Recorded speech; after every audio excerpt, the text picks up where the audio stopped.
Hey guys, me and Daniel are here to talk about taking risks.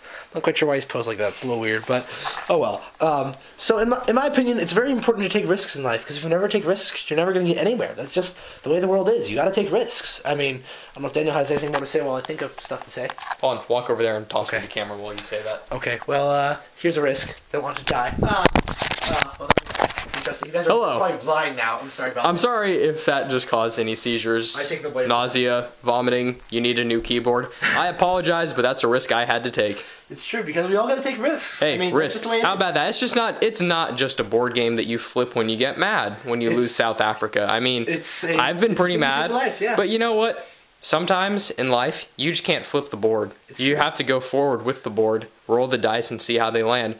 Because sometimes it's guaranteed that if you don't do something, you're guaranteed the minimum success. Guaranteed. However, sometimes life calls in such a way, I can't even tell if my face is in the picture, but if it's not, my voice was. It is. So that's all. Fortunately, there are some cases in life where you think it will end a certain way, but you're not sure, but sometimes the risk is worth it.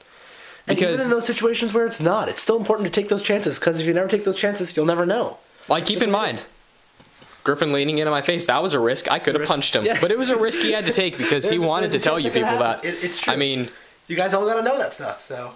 There's a risk that me saying this makes me look like a total idiot. But then again, that was a risk I had to take because I felt like talking. Yeah, there you go. And that's the same reason why we all talk, because we have something to say. We don't. If no one ever talked, then no one would ever take a risk, but then no one would talk. And assuming the vlogging position. Probably that's a vlogging position, I don't know. So anyways, back to where I was at. So. Like the Old Spice man, now look at me, back at the camera, now look at me again. Yeah. So, sometimes you find yourself in a position where if you do nothing, you're guaranteed to have very little. If you try to do something, you're not guaranteed anything. However, there's a significant chance that you get significantly more. Ultimately, it comes down to, is it better to do nothing and have little, or to try doing something but being rewarded with a lot? And one of the many fears that people have about these kinds of things is just that it gets awkward. And that's okay. Life is filled with awkward moments. That's part of what makes life life. If you never have awkward moments, then you're not living. And you're truly not living. Avoiding death is not the same as living, and avoiding awkward moments isn't the same as socializing. Quote of the day, Griffin, you take the camera back. I like it. Okay. So, I don't think we have a whole lot left to say, but it's just, you gotta take risks in life. That's the way life is. I think that if you don't take risks, then as we said, not truly living, whatever Daniel just said, I didn't catch all of it. I was laughing too hard in my mind. Like, I just got a 13-page text message. That's a risk.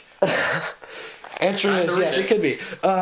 So, honestly, I mean, I know these past few months I've taken several risks that some people really wouldn't call risks, but I've taken some steps that were not to everyone's liking. They were not self-serving, though. They were things I had to do just because I had to do them, and I knew it was a risk to do it, and I could have just continued living the way I did, but I took those risks, and I'm a better man for it. So it's just important to take those risks. Everyone should do that. There's no reason why you shouldn't take risks other than you're scared, in which case, stop being scared. It's a risk.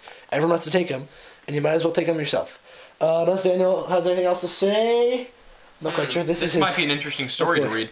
Okay, read your story. A friend sent me a message. I have not read this full text, so for all I know, this was a 13-page trolling message, in which case, if you watch this, you know who sent me this. You know you trolled me. Congratulations.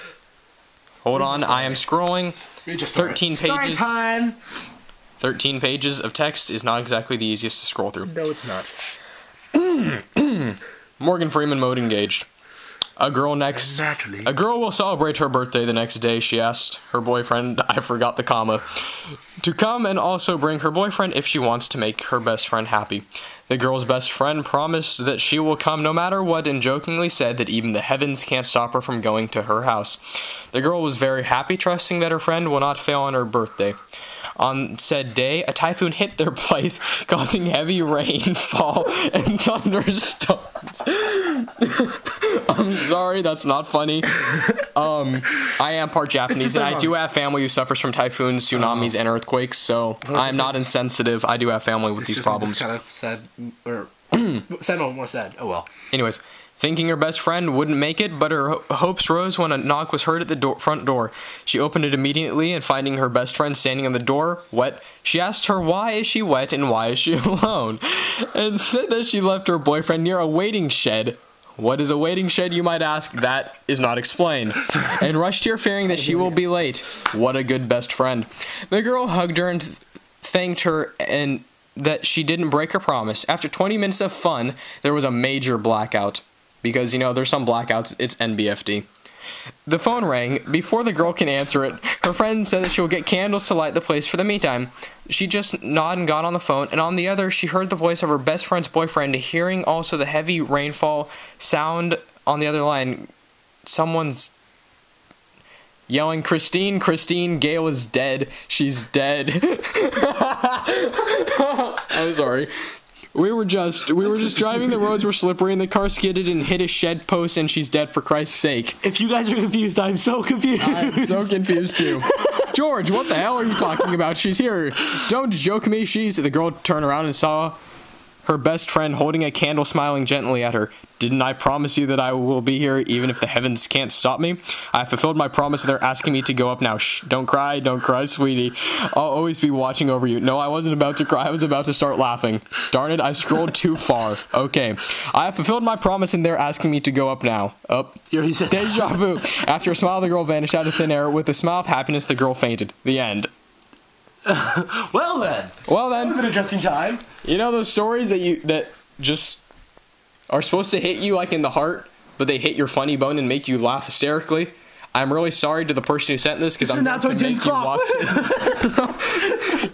Why did this Seri vlog just turn into a funny vlog? I'm sorry that you had to hear that story. This happened yesterday too. I'm not quite sure how, but we'll just still call this a Seri vlog because it's still relatively serious, taking risks. That was a risk reading that message. We all know it. For all I know, it was going to tell me that I was pregnant. For all we knew, it's true.